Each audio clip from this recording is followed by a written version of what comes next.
Hello. किसी company में जब बहुसंख्यक निदेशक या शेयरधारक अपने अधिकारों का दुरुपयोग कर अल्पसंख्यक सदस्यों के हितों की अवहेलना करते हैं या कंपनी का संचालन इस प्रकार किया जाता है जिससे उसका भविष्य संकट में आ जाए, तो इसे दमन एवं कुप्रबंध कहा जाता है। ऐसे मामलों में अल्पसंख्यक हितों की रक्षा हेतु कंपनी अधिनियम 2013 के अंतर्गत राष्ट्रीय कंपनी विधि अधिकरण यानी एनसीएलटी को विशेष शक्तियां प्रदान की गई हैं। परिभाषा। दमन, जब कंपनी के संचालन में ऐसा व्यवहार किया जाए जो अनुचित, पक्षपाती या अन्यायपूर्ण हो, जिससे किसी सदस्य के अधिकारों का उल्लंघन हो, तो उसे दमन कहा जाता है। विद्वान वकील पामर के अनुसार operation means conduct which is burdensome, harsh and wrongful towards minority shareholders। कुप्रबंधन, जब कंपनी का प्रबंधन इस प्रकार से किया जाए जिससे कंपनी की वित्तीय स्थिति, कार्यप्रणाली या भविष्य संकट में पड़ जाए, तो उसे कुप्रबंधन कहा जाता है। संबंधित धाराएं। धारा 241 आवेदन की व्यवस्था, धारा 242 अधिकरण की शक्तियां, धारा 244 आवेदन करने की पात्रता। आवेदन कौन कर सकता है? धारा 244, यदि कंपनी में 100 या उससे अधिक सदस्य हो तो कम से कम 10वां हिस्सा यानी 1/10 सदस्य। अगर कंपनी में शेयर पूंजी है तो ऐसे सदस्य जिनके पास कुल मिलाकर 10% शेयर हों। और हां, अधिकरण की अनुमति से कोई भी सदस्य आवेदन कर सकता है। अधिकरण की शक्तियां। धारा 242, यदि अधिकरण यह पाता है कि कंपनी का संचालन दमनात्मक या कुप्रबंधपूर्ण है या यह कंपनी के सार्वजनिक हित में नहीं है, तो वह निम्नलिखित आदेश दे सकता है। निदेशकों को हटाना या नियुक्त करना। अधिकरण पुराने निदेशकों को हटा सकता है और नए निदेशकों की नियुक्ति कर सकता है। कंपनी के संविधान में परिवर्तन, मेमोरेंडम या आर्टिकल्स ऑफ एसोसिएशन में आवश्यक संशोधन कर सकता है। निवेश एवं संपत्ति से संबंधित आदेश। अधिकरण आदेश दे सकता है कि किसी निवेश, संपत्ति या धन का किस प्रकार से प्रयोग किया जाए। अनुचित लाभ की वापसी। अगर किसी निदेशक या शेयरधारक ने अनुचित लाभ उठाया है तो अधिकरण उसे कंपनी में लौटाने का आदेश दे सकता है। कंपनी को किसी अन्य कंपनी में विलय या संयोजन। यदि आवश्यक हो तो कंपनी को अन्य कंपनी में मर्ज करने का आदेश भी दिया जा सकता है।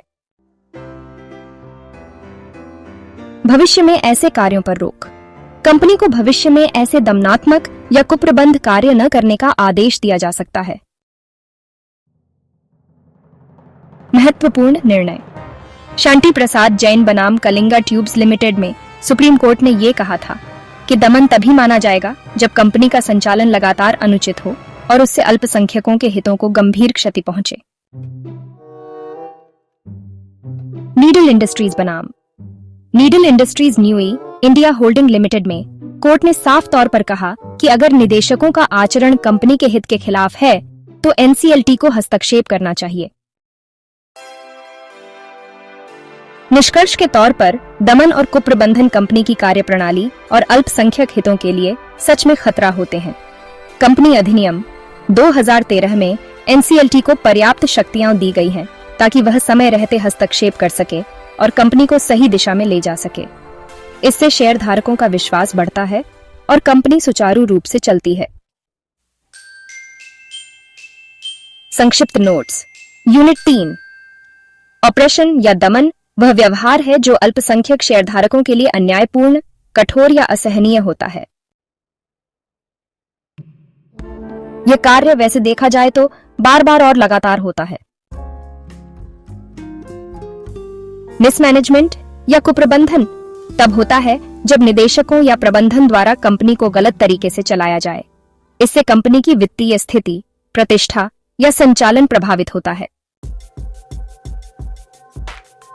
धारा 241 कंपनी में दमन या कुप्रबंध के विरुद्ध अधिकरण में आवेदन किया जा सकता है।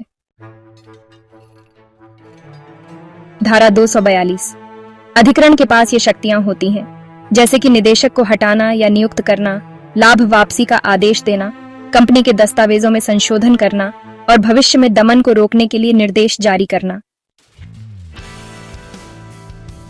धारा 244 आवेदन करने की योग्यता है 10% शेयरधारक या फिर 100 में से कम 1/10वां सदस्य।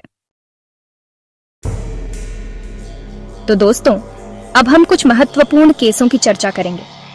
सबसे पहले शांति प्रसाद जैन बनाम कलिंगा ट्यूब्स लिमिटेड केस में अदालत ने यह स्पष्ट किया कि दमन तभी माना जाएगा जब निरंतर अन्यायपूर्ण व्यवहार हो। दूसरा केस है नीडल इंडस्ट्रीज, जिसमें कोर्ट ने निदेशकों के गलत प्रबंधन को मिसमैनेजमेंट माना। ये दोनों केस इस विषय के लिए बहुत जरूरी हैं। अब बात करते हैं कुछ महत्वपूर्ण प्रश्नों की जो परीक्षा या समझ दोनों के लिए जरूरी हैं।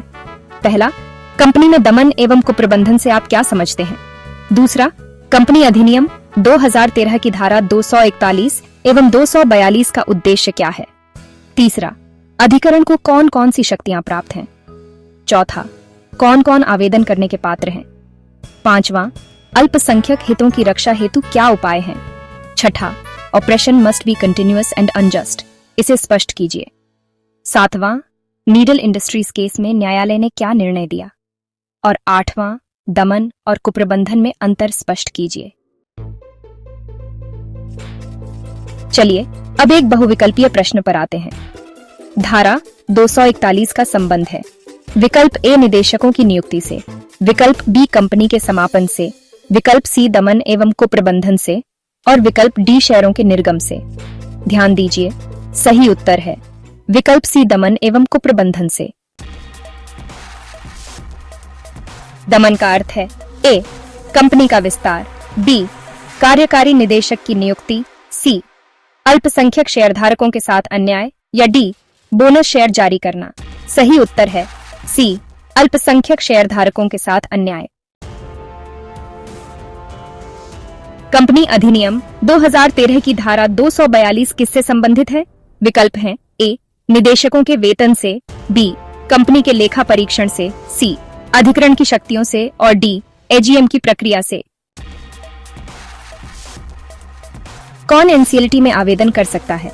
विकल्प हैं ए कोई भी आम नागरिक, बी केवल निदेशक, सी कम से कम 10% शेयरधारक और डी केवल अध्यक्ष। नीडल इंडस्ट्रीज केस का संबंध किससे है? विकल्प हैं ए कंपनी के समापन से, बी दमन से, सी कुप्रबंधन से और डी दोनों बी और सी। धन्यवाद। कृपया वीडियो को लाइक, सब्सक्राइब, शेयर और कमेंट करना ना भूलें।